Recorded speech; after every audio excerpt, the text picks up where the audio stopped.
જય માતાજી મિત્રો, કેમ છો બધા? મજામાં છો ને? હું છું સોનલ. સ્વાગત છે તમારું આપણી યુટ્યુબ ચેનલ ચામુંડા સ્ટુડિયોઝમાં. મિત્રો, આજે હું તમારી સમક્ષ લઈને આવી છું પુરુષોત્તમ માસની કથા, અધ્યાય 16મો, સુદેવને ખેદ. સુત પુરાણી બોલ્યા કે હે મુનિ શ્રેષ્ઠો, વાલ્મીકી દ્રઢ ધનવા સમક્ષ તેના પૂર્વજન્મની જે હકીકત કહી તે હું તમને કહું છું, તે તમે ધ્યાનથી સાંભળો. સુદેવ અને તેમની પત્ની ગૌતમી પુત્ર પ્રાપ્તિનું વરદાન મેળવી અને પોતાને ઘેર પાછા ફર્યા. થોડા સમય પછી તેની પત્ની ગર્ભવતી બની. 9મે માસે તેને એક પુત્રનો જન્મ આપ્યો. પતિ પત્ની ઘણા આનંદિત થયા. તેમણે પુત્રના જાત કમારદી સંસ્કારો કરી અને શક્તિ પ્રમાણે દાન પુણ્ય કર્યું.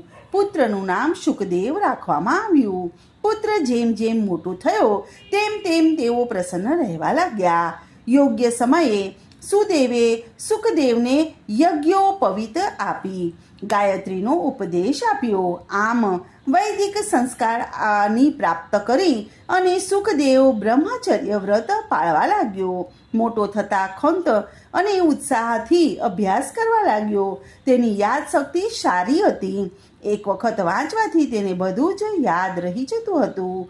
એકવાર તેમને ત્યાં તેજસ્વી દેવલ ઋષિ પધાર્યા. સુદેવે પ્રણામ કરી અને તેમની પૂજા કરી અને તેમને બેસવા માટે આસન આપ્યું. સુખદેવ પણ દેવલ ઋષિનું વિધિપૂર્વક પૂજન કર્યું.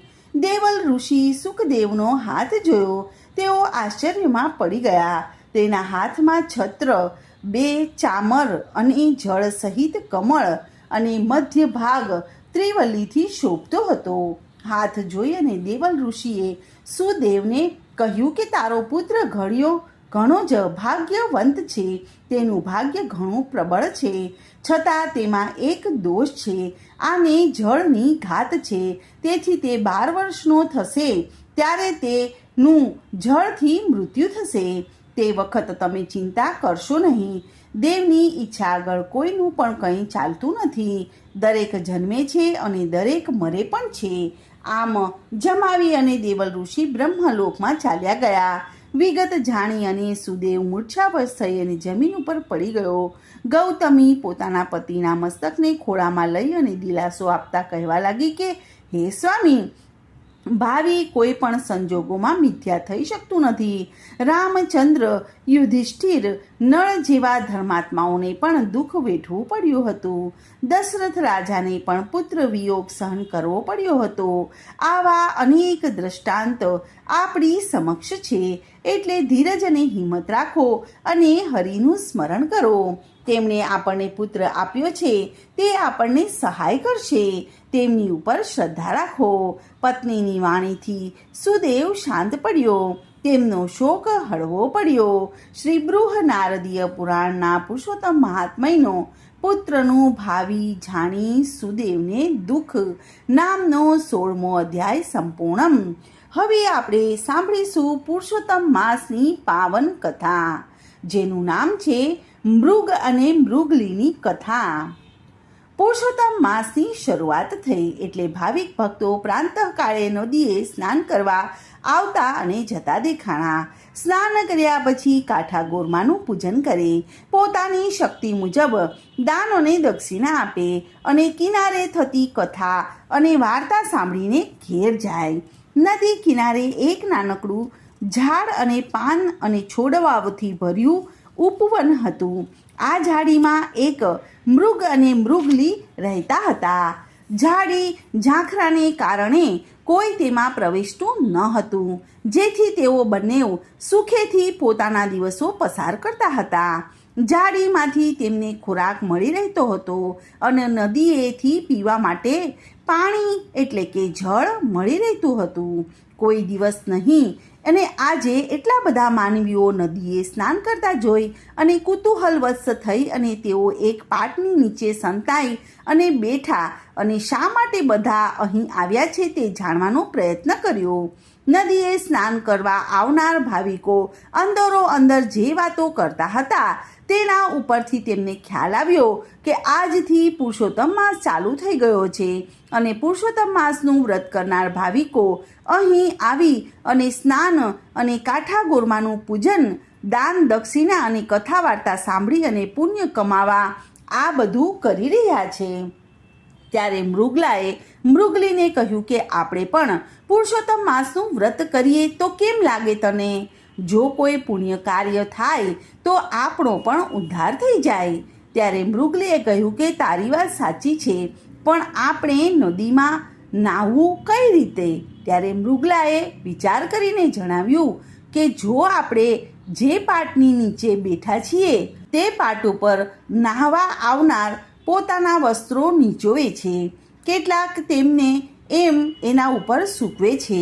જો આપણે અહીં ઊભા રહીશું તો તિરાડમાંથી ભીનું વસ્ત્રોનું પાણી આપણા શરીર ઉપર પડશે, જેનાથી આપણે માનીશું કે આપણે સ્નાન થઈ ગયું છે. જો બાજુમાં જ મહારાજ બેઠા બેઠા કથા કર્યા કરે છે તે આપણે શાંત ચિત્તે સાંભળશું. ત્યારે મૃગલાની વાત સાંભળી અને મૃગલી તો રાજી રાજી થઈ ગઈ, પણ કંઈક વિચાર આવતા તે બોલી કે જો આવનાર બધા ભક્તો દાન અને દક્ષિણા પણ કરે છે, કોઈ પાય પૈસાનું દાન કરે છે, તો કોઈ અન્ન દાન કરે છે, તો કોઈ વસ્ત્ર દાન કરે છે. આપણી પાસે તો નથી અન્ન, નથી વસ્ત્ર કે નથી પાય પૈસો. હવે આપણે દાન શું કરી શકવાના હતા? વળી પાછો મૃગલો અને મૃગલી મૂંઝાઈ ગયા.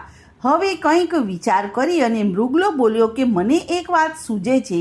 આપણે રહ્યા મૂંગા પ્રાણી, આપણી પાસે દાન કરવા જેવું તો બીજું શું હોય?